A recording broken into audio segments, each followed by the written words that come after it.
What do you think of when you hear the word fear? What comes to your mind? The dark? The unknown? Your friends finding your search history? Fear is an interesting emotion. The reason I bring it up is because many times in storytelling you may come across something that will induce fear. Not fear for your own safety, no, you're not the one in the story, but fear for the characters in the story. A dire situation, seemingly impossible odds, or even an opposing villain can cause one to feel fear. Now, I can already hear you right now. What? Bro, what are you talking about, man? A valid question. Let me provide some context. See, in the past, I've talked about the IDW Sonic series. I've ranted, reviewed, and analyzed some parts of the series that I found interesting. In my last IDW video, I talked about Mimic the Octopus, and did a character breakdown on the nature of his psychopathy. This time around, I wanted to do something a little similar, but with a different character. I present Kitsunami the Fennec. It's like the size of A significant character to the comic series, but often overshadowed by his loud, angry other half. For those who don't know, Kitsunami, or Kit, is a genetically modified, animal person?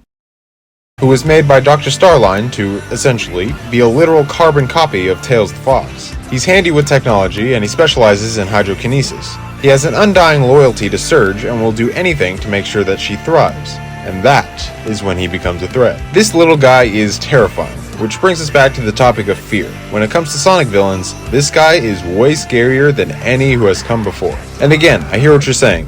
Foolishness, Dragon Boy. Compared to Infinite or Solaris, this child is nothing. And I say yes, but what's scary about this character is not his physical power. It's not what he has done, it's about what he's willing to do. And that is what makes Kitsunami a character to be feared. Surge and Kit sped onto the scene during the Imposter Syndrome miniseries back in... Holy shit, it's been 5 years already! What the hell is this? Where has my life gone? I feel old now.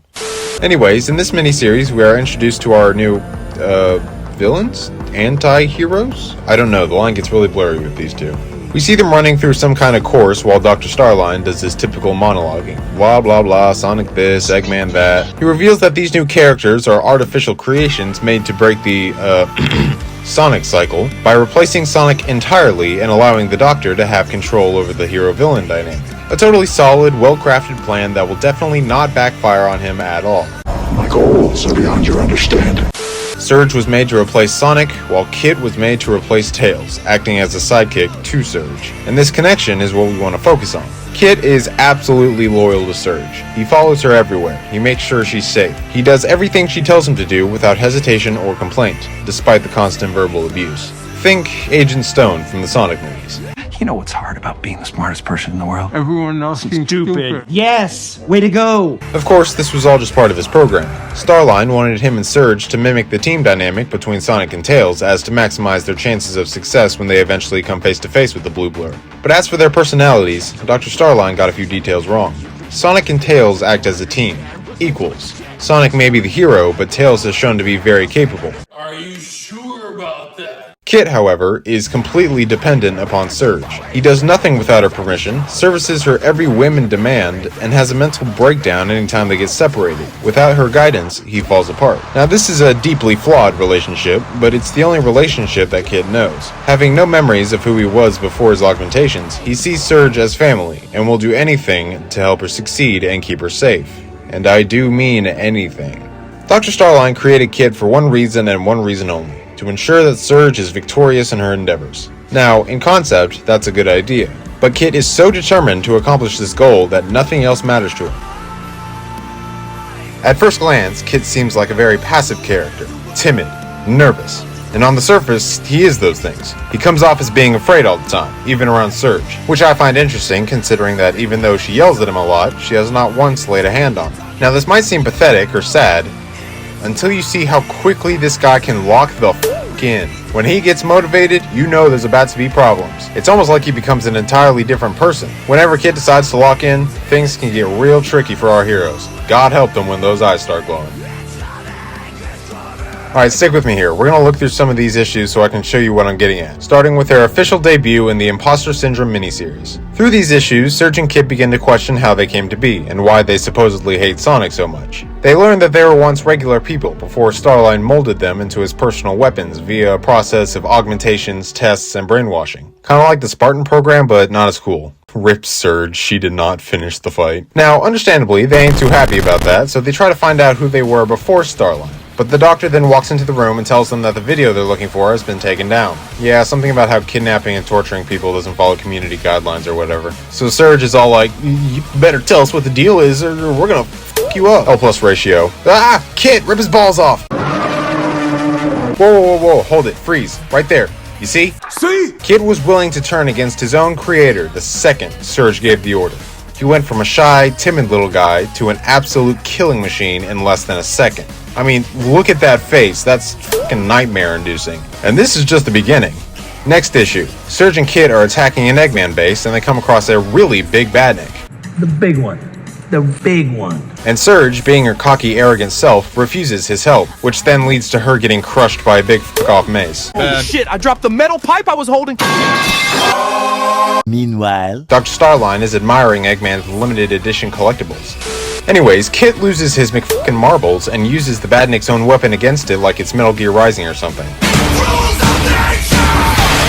There it is again. He went from this to this to this. Can you tell the difference? Quick side note, immediately after this, Kit pulls the rubble off Surge and discovers that she's actually completely fine, and they both act surprised. I know this was alluding to the fact that she has a healing factor, but like, this is the Sonic franchise. These characters have been stabbed and jabbed by a number of things. This shouldn't be news to anyone at this point. I already talked about what happened when they looked through Starline's archives, and dear god, this poor kid. Which brings us to issue 50, Surge and Kit's first encounter with Sonic and Tails. And it is here that Kit decides to get possessed by a demon. He gets the jump on Tails, grabbing him with his water tentacles. And the fox is like, ah shit, I don't know where this is going. yeah, boy. Fortunately, he's able to break his grasp before the Rule 34 artists get any ideas, and tries to figure out who this guy is, to which Kit responds by threatening to drown him. Boy, that escalated quickly. Okay, so this is fine, apparently. Eggman putting a desert eggle to Tangle's head is fine. Cubot knowing how to break someone's neck is fine, but Shadow can't have a gun? That's some bullshit. Anyways, epic fight ensues, or something, and Tails is able to get the upper hand by utilizing his 9 billion IQ and giving him a compliment.